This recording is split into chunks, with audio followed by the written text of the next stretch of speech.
안녕하십니까 세상의 모든 꼰대 여러분. 오늘은 일본 얘기를 좀 해볼까 합니다. 얼마 전 청와대 청원 게시판에 수출용 코로나 진단 키트 이름을 독도로 하자라는 청원이 올라와서 37만 명이라는 동의를 얻은 상태입니다. 여러분, 여기에 동의하십니까? 일본 내각에서는 이 소식을 듣고 굉장히 불쾌감을 표시했습니다. 물론 국민들이 정부 당국이 한 게 아니고 국민들이 한 것이지만 불쾌감을 표시했죠. 저는 이 독도 이름을 수출용 진단키트에 독도라는 이름을 부여하자라는 거에 대해서 굉장히 우려를 표명하고 싶습니다. 우리가 일본의 경제보복, 무역보복으로 인해서 굉장히 반감을 가졌고 불매운동을 했죠. 저도 아직까지 불매운동을 실천하고 있습니다. 독도를 자기 것이라고 우기는 거에 대해서도 당연히 반감을 가지고 있고 일본 정부의 태도에 대해서 그리고 우경화해가는 그런 행태, 식민지 지배의 잘못에 대해서는 수용하지 않고 그나마 예전에 교과서에 실었던 위안부에 대한 사실 이런 것들 다 삭제해버렸죠. 일본으로서는 더 이상 과거에 얽매이지 않고 부끄러운 역사를 이제는 탈피하겠다, 정상국가가 되겠다 이런 태도를 취한 것이죠. 다 같이 비판합니다. 저도 일본의 태도에 대해서는. 하지만 독도라는 이름으로 진단키트를 외국에 수출하자 하는 거는 너무 나간 이야기입니다. 여기서부터는 우리가 국수주의로 흐를 염려가 다분히 있습니다. 우리나라 국민들은 한번 여론이 형성되고 목표로 어떤 대상을 타겟팅하게 되면 거침이 없습니다. 계속 여론몰이를 해나가고 적으로 삼죠. 약간 군중심리도 많이 있는 것 같고요. 전체주의적인 경향도 있습니다. 독도 문제를 얘기해 볼까요? 독도는 일본이 1905년 주인 없는 땅이라고 해서 자기 나라 영토를 편입해서 공식적으로 천명을 합니다. 우리는 그 전부터 우리 땅이었다라고 주장을 했죠. 일단 일본의 주장부터 들어볼까요? 당시에 1905년 우리의 외교권을 박탈할 당시죠. 사실은 서서히 한국 침략이 가시화된 시기입니다. 1910년 한일 합방 전에 수순들이 있었죠. 그래서 1905년 외교권을 박탈하는 조약을 체결하고 그런 즈음에 독도는 아무도 관할하지 않는 땅이라고 해서 공식적으로 자기 영토에 편입을 시킵니다. 그리고 패전을 하게 되죠. 1945년 연합국들은 이제 패전 처리를 위해서 샌프란시스코 강화 조약, 샌프란시스코 평화 조약을 만들어 갑니다. 이때 독립한 상태가 일본이나 우리나 독립한 상태가 아니었죠. 공식적으로는요. 미군정이 두 땅의 정부를 세우지 않은 상태에서 미군정이 일본과 한국을 같이 통치했습니다. 그때 미국의 입김으로 샌프란시스코 강화 조약이 이제 체결되게 되는 거죠. 우리나라에서는 독도가 한국 땅이라고 요구를 했습니다. 하지만 인정받지 못했죠. 그래서 일본이 패전한 이후 한국에 돌려줘야 될 땅을 영토를 규정할 때 독도가 빠졌습니다. 그때 미국이 왜 그랬는지 하여튼 일본 편을 든 거죠. 그래서 일본으로서는 이거를 근거로 삼고 있습니다. 일본이 돌려줄 필요가 없는 땅이 되었다. 그리고 과거에 한국이 주장하는 뭐 여러 가지 문헌들에 대해서는 근거가 약하다고 보는 거죠. 그래서 한국이 불법 점령하고 있다. 그러면 한국 측 입장은 어떻게 되죠? 샌프란시스코 조약에 넣으려고 반환받아야 되는 땅에 넣으려고 노력했지만 미군이 인정해주지 않아서 빠졌죠. 하지만 우리는 뭐 삼국사기, 그 다음에 세종실록 지리지, 그 다음에 1900년 대한제국의 칙령으로 분명히 우리나라 영토를 편입을 했었다 라고 주장을 하고 있고요. 그 다음에 일본은 이미 1817년에 장일 땅이 아니라고 명시를 했다는 거죠. 1817년 일본 국토의 경계를 지정하는 기관인 태정관에서 지도도 제작하고 지적을 편찬하면서 명확하게 독도를 일본 땅이 아닌 것으로 지도에 표기를 합니다. 사실은 일본 애들도 자기들의 근거가 빈약하다는 것을 알고 있죠. 과거 기록에 의해서는. 하지만 1905년 자기들이 편입한 이후로 돌려주지 않아도 된다는 샌프란시스코 조약을 국제법으로 인정받았다고 보는 거죠. 어쨌든 근거를 따지자면 역사적인 근거는 우리가 앞섭니다. 분명히 과거 문헌에 독도 두 개로 이루어진 섬 이거를 정확한 위치까지 표시하고 있습니다. 이런 상황에서 일본은 현 상태를 유지해 왔던 거죠. 여러 가지 우여곡절이 있었습니다만 이명박이 독도를 대통령으로서 최초로 방문한 사건이 생깁니다. 몇 년도였죠? 많은 사람들이 이것을 보고 환호를 했죠. 대한민국 국민들. 근데 저는 그때 완전히 바보 같은 짓이라고 욕했습니다. 이명박이 잘못한 많은 파렴치한 범죄가 있습니다만 외교사에서는 이게 가장 큰 잘못으로 두드러집니다. 왜 그러자면요. 독도는 일본 주장이 터무니없건 터무니있건 간에 어쨌든 분쟁화되어 있고 우리나라는 우리가 시를 지배하고 있고 이 마당에 굳이 국제사법재판소까지 갈 필요도 없고 조용히 지키고 있다 보면 100년이 지나면 시를 지배 100년이 지나면 우리 땅이 되는 거죠. 국제사법재판소에 가서 분쟁화되면 그게 또 무산되는 거고요. 그런데 이명박이 그 전에도 뭐 몇 얘기가 좀 나오긴 했겠지만 서로 분쟁하고 서로 티격태격 하긴 했지만 이때 일본 국민들이 확실하게 인식을 하게 됩니다. 다케시마라는 분쟁 지역에 대해서요. 일본 국민들은 큰 관심이 없었습니다. 이름도 알지도 못했고요. 이때 일본 관광객이 급감합니다. 그 이후로 아직까지 회복이 되지 않았습니다. 명동에 물반 고기반 일본이었는데 이때 일본 국민들이 관광객이 반감을 갖기 시작합니다. 아무리 그렇지만 대놓고 저렇게 대통령이 분쟁 지역을 방문해서 우리를 무시하는구나.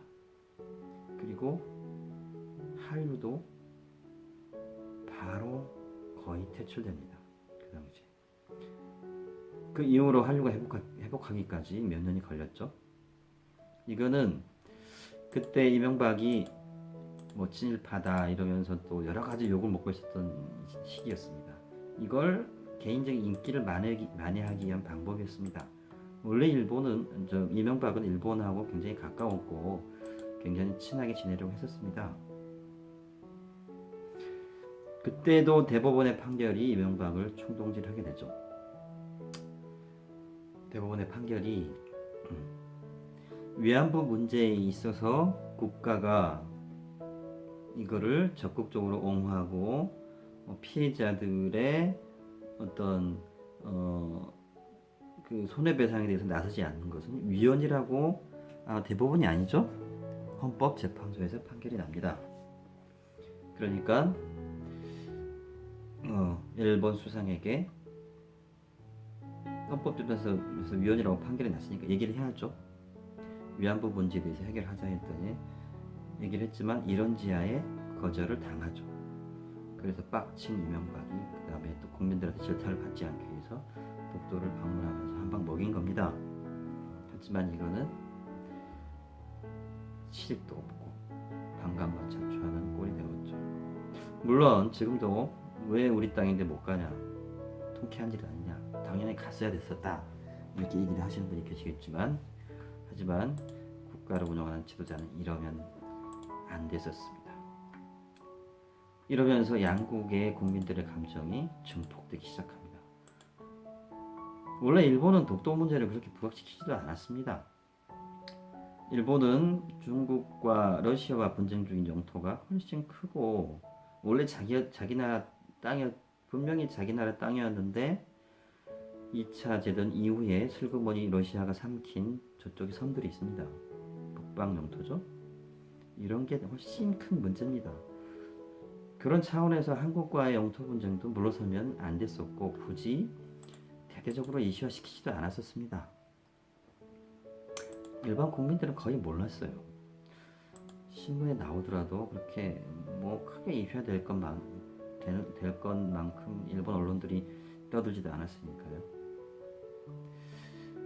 독도는 분명히 우리 땅이고 충분한 논리도 가지고 있고 그리고 그냥 우리 땅으로 만들면 그만입니다. 이때부터 굉장한 분쟁거리가 또 생긴 거죠. 더 이슈가 커진 거죠. 과거 김대중 오부치 선언 여러분 기억하실 겁니다. 과거를 반성하고 미래로 나가자. 그래서 일본은 이때 가장 우리하고 가까웠습니다. 김대중 시절에요. 그래서 공식적으로 사과를 했죠. 식민 지배했던 행위들을 공식적으로 진솔하게 사과한다라고 사과하고 교과서에 실기 시작했습니다. 위안부 문제도 다뤘죠. 교과서에. 매우 솔직하게 하려고 했습니다. 교육을 했습니다. 하지만 이후 아베 정권이 들어서면서 극우화 경영을 겪으면서 이제 더 이상 과거의 부끄러운 기록을 가르치지 않겠다. 그리고 그 기록도 우리가 악행을 저질렀다는 것도 명확한 증거가 없다. 그때는 전쟁 중이었고 어느 나라랑 그랬다. 이런 식이 된 거죠. 많은 비판을 받습니다. 일본이 독일과 비교해서요. 하지만 역사적인 맥락도 있습니다. 그때 독일은 유럽 한가운데 있었습니다. 폴란드, 러시아 둘러싸여 있었죠. 패전국인 상태에서 유럽 한가운데서 영토를 접하고 있는 유럽 한가운데서 살아나가려면 독일은 주위 유럽국들을 의식하지 않을 수 없었습니다. 유럽의 압력에 견딜 수가 없었죠. 그래서 철저히 과거를 청산하고 반성하고 지금까지도 주변국으로부터 인정을 받으면서 새로운 관계를 구축해 나가고 공동체의 이름으로서 살아가고 있는 거죠. 물론 독일은 나치 몇백만 유대인 몇백만 대학살이라는 끔찍한 비교할 수 없는 만행을 저질렀죠. 일본과도 사실은 비교하기 힘들 정도로 학살을 저질렀죠. 그거에 비해서 그런 상황에 비해서 우리가 독립하고 난 이후에는 우리는 유럽 국가들처럼 강력하지도 못했고 또 일본과는 수교 상태도 아니었고 또 일본도 우리도 미국 군정하에 놓여 있었죠. 우리는 3년 만에 독립해서 48년에 정부 수립을 했지만 일본은 더 늦게 독립을 합니다.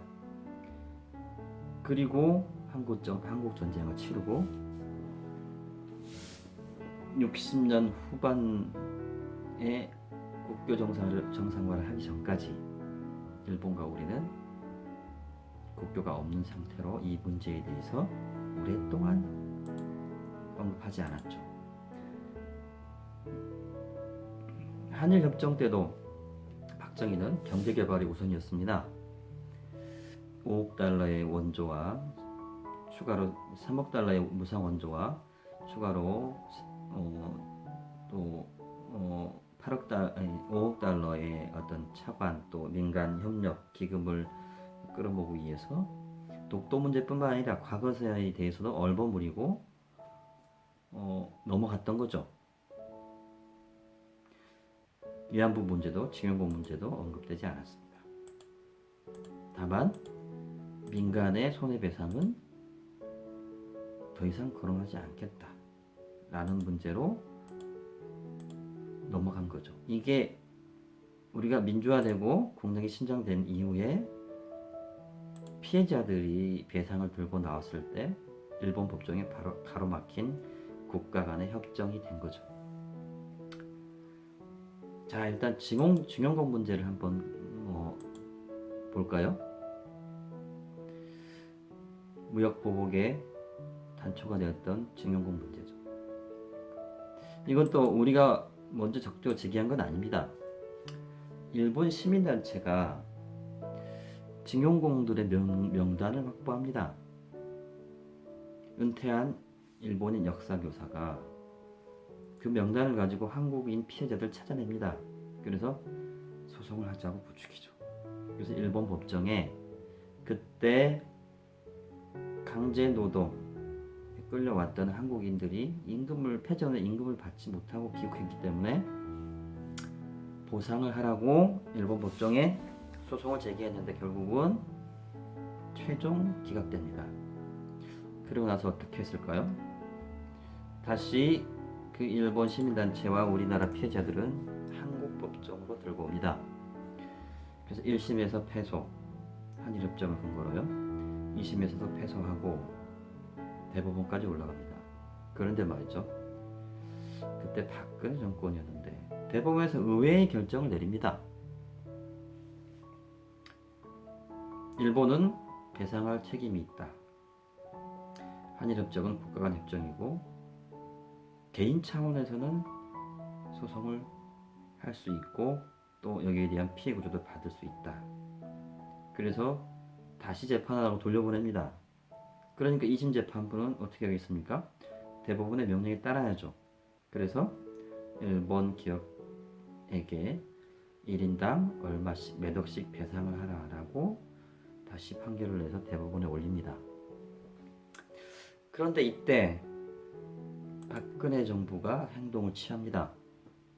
일본과의 관계를 고려해서 이 재판을 무기한 연기를 하면서 일본 기업을 대변하고 있는 변호하고 있는 김앤장 쪽에다가 이제 대법원이 정보를 주면서 협의를 하게 됩니다. 말도 안 되는 상황이 벌어진 거죠. 법원이 피고와 결탁하게 되는 사법농단이 벌어진 거죠. 그래서 촛불 이후 탄핵 이후 문재인 정권에서 이런 사실들이 밝혀지게 되는 겁니다. 그래서 대법원장이 감옥에 갔죠. 이제 정권이 바뀌고 대법원이 이 사건을 미뤄놨던 사건을 판결을 하게 됩니다. 그래서 일본 기업에게 배상을 해라라고 최종 판결을 하게 됩니다. 결국은 나와야 될 판결이었습니다. 대법원 스스로가 그렇게 만든 거죠.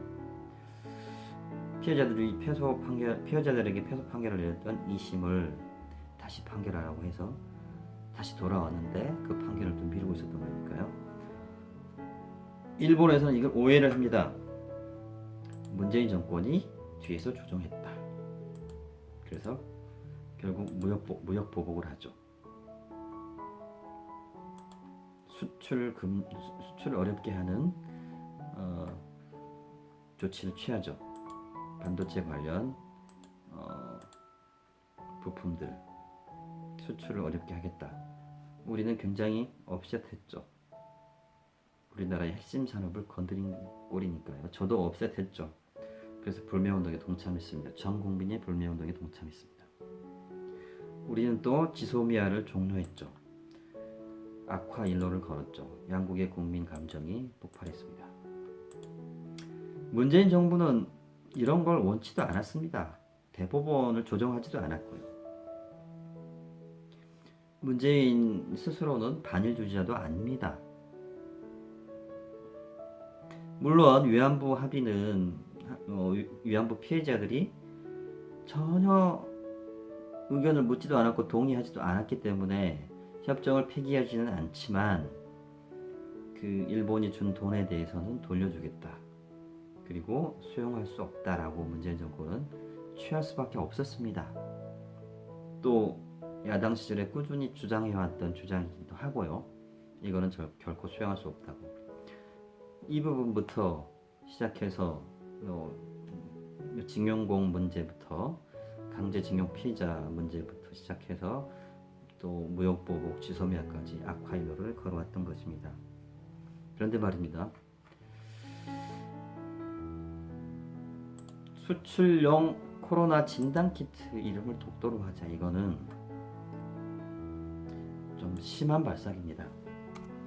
계속 이렇게 가다가는 국수주의로 흐를 염려가 다분합니다. 또 이 제조회사가 그 제안을 듣고 검토해 볼 만하다라고 임원분이 얘기했다고 합니다. 하지만 정말 지양해야 됩니다. 정말 지양해야 되는 문제입니다. 여러분, 도가 지나치면 국제사회로부터 손가락질을 받습니다. 언젠가는 이 문제는 덮이고 아니면 해결을 하고 서로 일본과 우리는 손잡고 나가야 됩니다. 이제는 일본 국민과 한국 국민들 사이도 굉장히 멀어져 있는 상태입니다. 과거사 문제에 있어서 아시아에서 일본과 대립하고 있는 국가는 우리뿐입니다. 우리가 가장 피해도 컸고 가장 오랜 기간 식민지배를 당했기 때문이죠. 35년 동안. 중국도 문제제기를 하지 않고 있습니다. 필리핀도 문제제기를 하지 않고 있습니다. 베트남도. 국가 차원에서는 일본과 개별적인 협정을 통해서 다 해결되었다고 마무리되었던 것이죠. 우리 정부도 사실은 문제제기를 하고 있지 않았습니다. 하지만 민간 차원의 법정 다툼이나 손해배상 청구 소송은 당연히 존중돼야 합니다. 그 차원에서 대법원의 판결을 문제 삼는 일본이 굉장히 어리석고 또는 좀 아둔한 면이 많은 거죠. 기업의 보상 문제를 국가가 기입한 거죠. 여러분, 그렇다고 해서 너무 지나치게 국민들이 반응할 필요까지는 없습니다. 부디 미래를 생각하는 국민이 됩시다. 이상입니다. 감사합니다.